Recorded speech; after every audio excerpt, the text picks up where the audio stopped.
அஸ்ஸலாமு அலைக்கும் வரஹ்மத்துல்லாஹி வபரகாத்துஹு. அளவற்ற அருளாளனும் நிகரற்ற அன்புடையனுமாகிய அல்லாஹுவின் திருப்பெயரால் துவங்குகின்றேன். கற்றுக்கொள்வோம், கடைப்பிடிப்போம். தினம் ஒரு தகவல் எண் 1034. தலைப்பு இறை தூதர்கள் தொடர் 103. அன்பானவர்களே, கண்ணியத்திற்குரியவர்களே, அல்லாஹுவால் பேரருள் புரியப்பட்ட பேரரசரான இறை தூதரான அல்லாஹுக்கு உகந்த முறையிலே வணக்க வழிபாடுகளை நிகழ்த்திய தாவூத் அலைஹிஸ்ஸலாம் அவர்களுடைய வரலாறை நாம் பார்த்து வருகின்றோம்.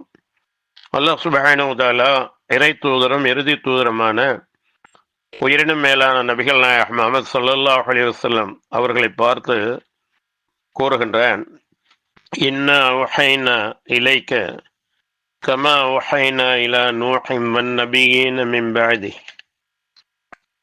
وأوحينا إلى إبراهيم وإسماعيل وإسحاق ويعقوب والأسباط وعيسى وأيوب ويونس وهارون وسليمان وآتينا داود زبورا. நபியே, நூஹுக்கும் அவருக்கு பின் வந்த இதர இறை தூதர்களுக்கும் நாம் வஹி இறை செய்தி அறிவித்தது போலவே உமக்கும் நிச்சயமாக வஹி அறிவித்தோம்.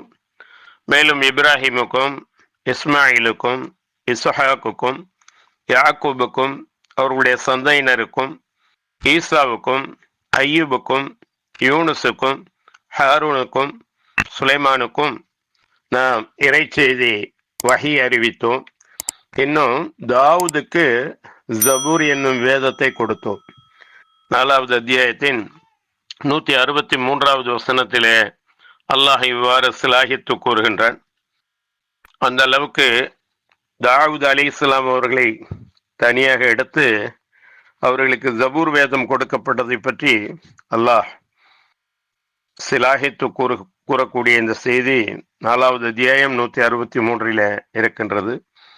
இன்னும் அவர்கள் பனி இஸ்ரவேலர்களிலிருந்து வந்தவர்கள். ஆனால் இஸ்ரவேலர்கள் மாறு செய்தார்களே, அந்த இஸ்ராயல்கள் மாறு செய்தது எதற்காக என்றால் அவர்களுடைய அளவு கடந்த பேராசை, பொறாமை, இவைகளின் காரணமாக வேதம் என்று அறிந்தும் அந்த வேதத்திற்கும் இறை தூதர்கள் என்று அறிந்தும் தூதருக்கும் மாறு செய்த அவர்களை பற்றி அல்லாஹ் கூறும்போது, லுஇனல்லதீன கஃபரு மின் பனி இஸ்ராயீல على لسان داود وعيسى بن مريم ذلك بما عصوا وكانوا يعتدون.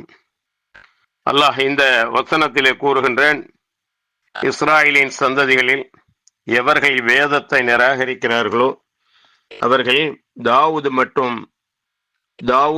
மற்றும் மரியமின் மகன் ஈசா ஆகிய இவர்கள் நாவாலும் சபிக்கப்பட்டே இருக்கின்றனர்.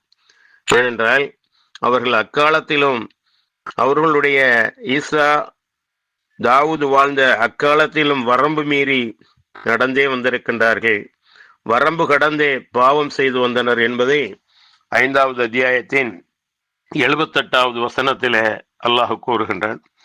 அன்பானவர்களே, கண்ணியத்திற்குரியவர்களே, அப்துல்லாஹ் இப்னு அம்ர் ரலியல்லாஹு அன்ஹு அவர்கள் அறிவிக்கின்றார்கள், அல்லாஹுவின் மீது ஆணையாக நான் ஆயுள் முழுவதும் பகலில் நோன்பு நோற்று இரவில் நின்று வணங்குவேன் என்று நான் கூறியதாக இறைத்தூர் ஸல்லல்லாஹு அலைஹி வஸல்லம் அவர்களுக்கு தெரிவிக்கப்பட்டது. உடனே இறைத்தூர் ஸல்லல்லாஹு அலைஹி வஸல்லம் அவர்கள் என்னிடம், நீங்கள் தான் அல்லாஹ்வின் மீது ஆணையாக நான் ஆயுள் முழுவதும் பகலில் நோன்பு நோற்று இரவில் நின்று வணங்குவேன் என்று கூறியதா என்று கேட்டார்கள். நான் அப்படி சொல்லத்தான் செய்தேன் என்று நான் பதிலளித்தேன். நபி ஸல்லல்லாஹு அலைஹி வஸல்லம் அவர்கள், உங்களால் அது முடியாது. எனவே சில சமயம் நோன்பு வையுங்கள், சில சமயம் நோன்பை விட்டு விடுங்கள். இரவில் நின்று வணங்குங்கள், தூங்கவும் செய்யுங்கள். மாதத்தில் 3 நாட்கள் நோன்பு வையுங்கள். ஏனெனில் ஒரு நற்செயலுக்கு அதை போன்று 10 மடங்கு பிரதிபலன் நன்மைகள் அளிக்கப்படும். அதுவே காலம் முழுவதும் நோன்பு வைத்ததாகும் என்று கூறினார்கள்.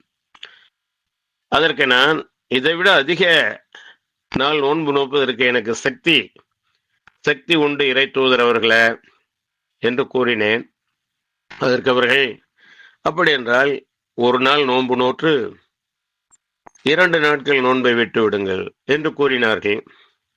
நான் அதைவிட அதிகம் நோட்பதற்கு எனக்கு சக்தி உண்டு இறை தூதர் அவர்களே என்று சொன்னேன். அதற்கு அவர்கள், அப்படி என்றால் ஒரு நாள் நோன்பு நோற்று ஒரு நாள் நோன்பை விட்டு விடுங்கள். இதுதான் தாவூத் அலைஹிஸ்ஸலாம் அவர்களுடைய நோன்பாகும், அதுதான் நடுநிலையானதாகும் என்று கூறினார்கள். நான் அதைவிட சிறந்ததற்கு எனக்கு சக்தி உண்டு இறை தூதர் அவர்களே என்று சொன்னேன். அதற்கு அவர்கள், அதைவிட சிறந்ததே இல்லை என்று கூறினார்கள். இச்செய்தியும் சஹீஹுல் புகாரியில 3418வது ஹதீஸாக பதிவு செய்யப்பட்டிருக்கிறது. இன்னொரு ரிவாயத்தில் இவர்களே சொல்கிறார்கள், அல்லாஹுடைய தூதர் சொன்னதை கேட்டு நான் நடந்திருக்கலாம், கடைசியில் நான் மிகவும் ஒரு நாள் விட்டு ஒரு நாள் நோன்பு வைப்பதிலே சிரமப்பட்டேன் என்பதாகவும் கூறுகின்றார்கள். அத்தகைய ஒரு சக்தியை, ஆற்றலை, உள்ளத்தின் உள்ளே அல்லாஹுடைய அந்த நேசத்தை தாவூத் அலைஹிஸ்ஸலாம் அவர்களுக்கு அல்லாஹ் வழங்கினான். அவர்கள்தான் வாழ்நாள் முழுவதுமே ஒரு நாள் விட்டு ஒரு நாள் நோன்பு வைக்கக்கூடியவர்களாகவும் இரவில் 1/3 பகுதியை நின்று தொழக்கூடியவர்களாகவும் இருந்தார்கள். இன்னும் அவர்களுடைய சம்பவங்கள் குர்ஆனில் இடம்பெற்றிருக்கின்றது. அதையும் பார்ப்போம் இன்ஷா அல்லாஹ். வாஹிரு தஅவானா அல்ஹம்துலில்லாஹி ரப்பில் ஆலமீன். அஸ்ஸலாமு அலைக்கும் வரஹ்மத்துல்லாஹி வபரகாத்துஹு.